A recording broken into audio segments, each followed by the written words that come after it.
What's going on, guys? We're in the office today and I want to do a quick video about shoulder impingement and 3 ways to prevent it. So shoulder impingement is a very common self-diagnosis, and that's because it's a very common diagnosis of the shoulder. People always come in and say, I think I have impingement syndrome, and oftentimes they're right. So if you're working all day at a desk and then you're going into the gym, hit a couple sets of bench and call it a day, and over time your shoulder kind of feels worse and worse and worse, that's usually what it is. If you're having shoulder pain, get it evaluated. Impingement can be secondary or primary to kind of more structural or functional imbalances. So yeah, if you're in the Bay Area, look me up. Okay, now that we're done paying the bills, let's kind of go over what impingement is real quick before we go over the fixes. So the common misconception with anterior shoulder impingement is that the impingement happens within the ball and socket of the shoulder. So that the tendon, or a lot of people think it's a nerve, no nerves are really running through there.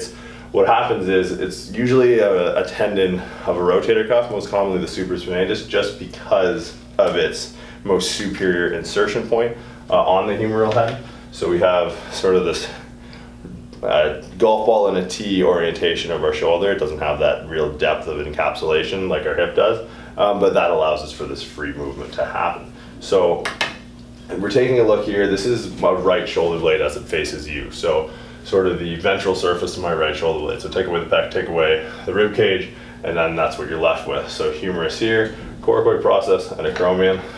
So basically what happens is impingement happens under this archway here. So between the acromion and the coracoid, or the coracoacromial arch.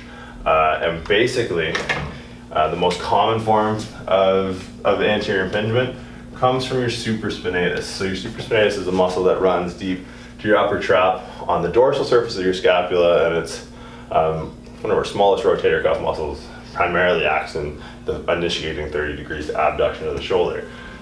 In doing so, where it inserts onto the humeral head becomes very tricky when the shoulder is overused in a bad position. So think of this insertion point as you come up into flexion, getting pinched not in the ball and socket of the shoulder, but in this archway here, so in this coracoacromial arch. So people always say, yeah, it kind of hurts right here when I press. And that's usually a telltale sign. So there's 3 ways to fix or prevent this from happening altogether. So one is decrease approximation of the shoulder. So what approximation is think of major muscles that cross the shoulder. So your medial delts, your pecs, your lats, your triceps. So all things that can have a vector or force with direction. So what that does is it takes kind of this fluid medium of the shoulder and it brings it closer together. So the closer glenoid your humeral head is in your glenoid fossa, the more likely that this tendon is going to impinge under the arch. If you have a little more leeway, then the likelihood of impingement goes down. So what happens, what you want to do is stretch out prime movers of the shoulder. Secondly, balancing rotational forces. So something I've talked on before.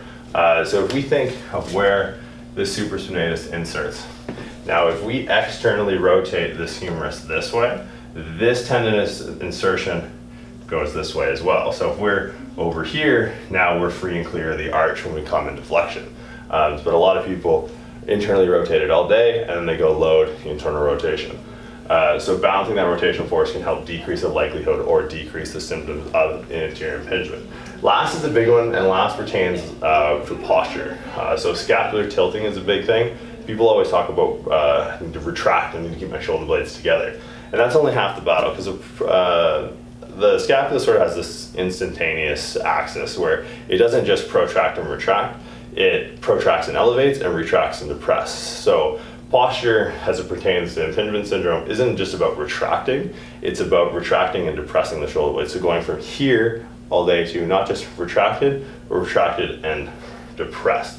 So the reason that helps decrease the likelihood of impingement or alleviates the symptoms of impingement is that think of this coracoacromial arch as a roof. So it's a roof on our glenohumeral joint, and then when we hit that roof, we get pain.